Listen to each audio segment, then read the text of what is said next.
Alright, so I'm back, and the last game I played, I built yet another deck.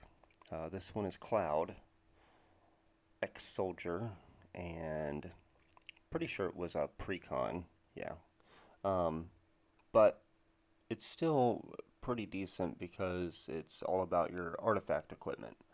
Um, and I've seen some good videos with a Godo, Bandit Warlord, paired with Helm of the Host, and I think it's like an indestructible artifact. I don't have that artifact. I'll probably end up picking it up, but this is more or less a casual deck. I know that there's game changers in it, but who cares about that? I think you can have a casual deck with game changers.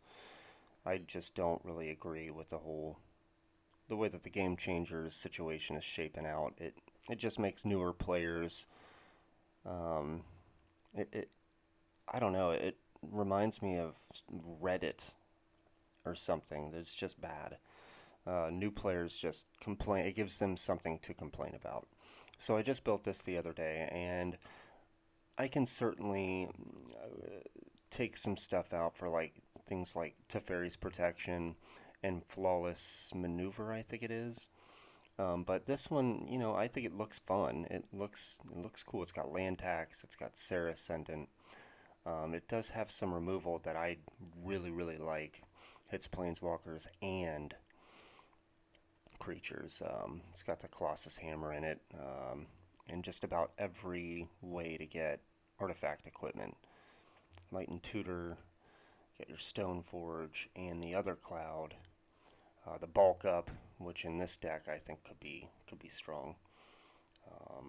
Ren and 6 does have Winter Orb. Tenza, that could be something that is on the fence, but it gives Cloud the 7 power needed for something like Tifa. So Tifa and Cloud together just makes this to where you don't have to run extra combat steps because it's on Tifa. All this stuff is kind of mana intensive, but it's about fun. And Minx and Boo just because I can draw a bunch of cards that way. I had a little bit of trouble, even though I do have that one. It's like a weenie type creature that draws one every time they cast a spell or something. But no, I don't know. It's too fragile to put in this deck. But I got some card draw. I got this and that, which I think will be fun. The Scroll Rack, the Land Tax, and then wanted Feast and Famine just because Winter Orb. Uh, and then this thing. I think this is one of the coolest board wipes, and it's cheap, and you can do it twice. You gotta have Cloud out. Cloud does have to stick around. And if I'm gonna end up using this card, I'm probably gonna take something like Godo out, maybe even Helm of the Host, maybe Land Tax as well. But I am running a fair amount of, um, basic lands. So I kind of want to keep Land Tax in, especially if I do get something like Scroll Rack and that. And then I could possibly take this out, but I do want Cloud to be sticky. So this board wipe is fine. That's going to stay in. That's a good board wipe. And maybe just find a way to make this better, and that's with the Teferi's protection and the flawless maneuver. And then maybe find ways to get the green Summer of Veil type cards in. I think that a later version of this deck could see that. This is just, like I say, for fun. So let's see here. Let's go to games. I've only played one game with it. I haven't played a lot of games. I will. The draws are when I go in there and test stuff out. I've tested 3 games, and then I've played 15 games, and that's pretty much all I've done.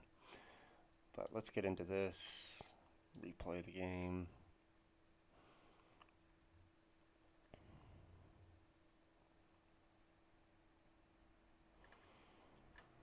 See what we got here. We got the chat up, and I don't know why it does this, but it reposts it time and time again. I think it's how many times I've re-looked at the game or something.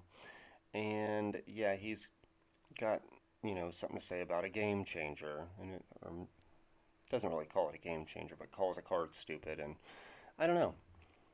It doesn't feel the best to be on the side of that card. And we'll talk about it more when we get there. But let's see. So he's playing Yisan, the Wanderer Bard, and then I got my Cloud. Yisan's pretty decent.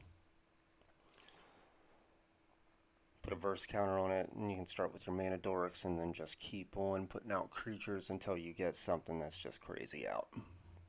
So another creature deck. I guess the last couple of games I've seen some mono green stuff, and this is definitely a keepable hand. I got the Cloud, Bulk Up, I got Swiftfoot Boots, Grim Monolith, I got the mana for Cloud. Yeah, this is perfect start to being able to play the Cloud. So he's going to go first, and yeah, he's got half a Soul Ring already. And this is the card that I was talking about. So I've gone against this card. I've beaten this card. No complaints, sometimes it bashes in and it just gets you. Sometimes it doesn't. Now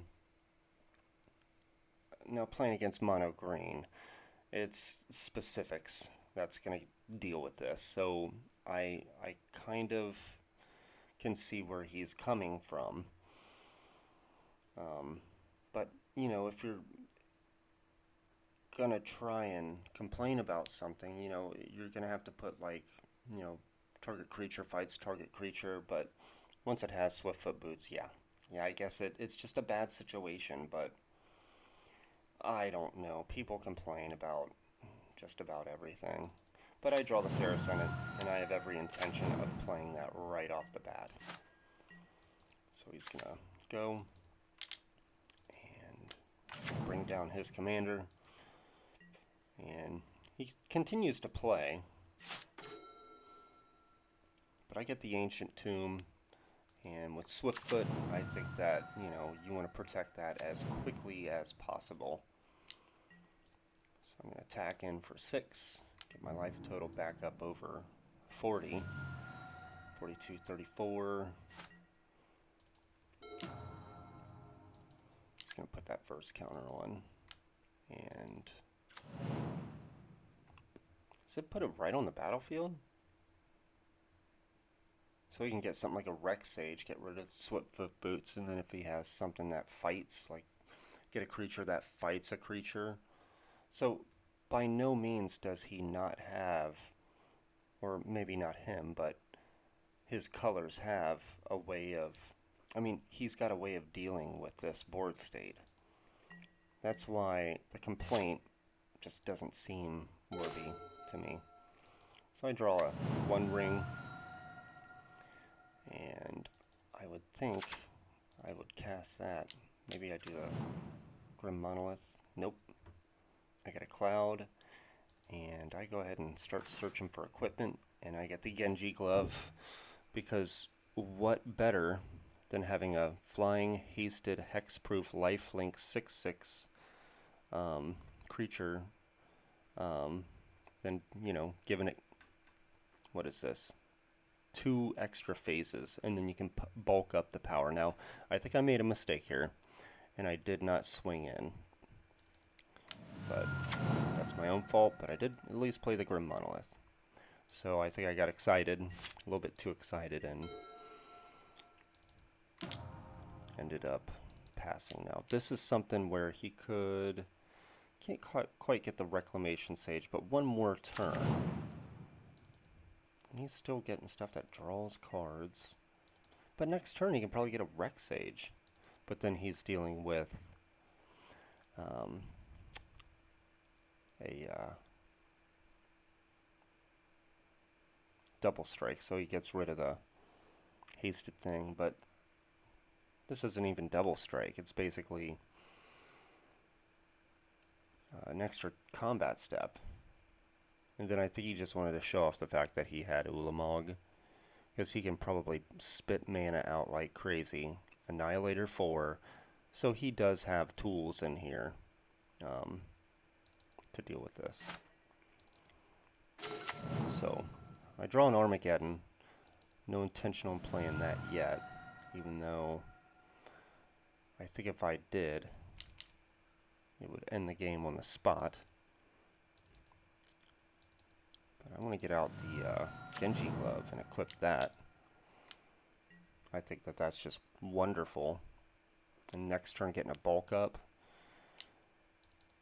So it'd be what, 12 twice? Yeah, and that pretty much ends the game right there. Got a 1-ring bulk up Armageddon. Yeah, this is just a monster start to a commander that didn't even leave the command zone. I definitely want to play that more, but I just built it, and I want to do some thinking over that, and something like Godo will probably end up coming out. And I can see Helm of the Host coming out too. I want the CMC to be a little bit lower, and I want the commander, the actual commander, to be a little bit more sticky.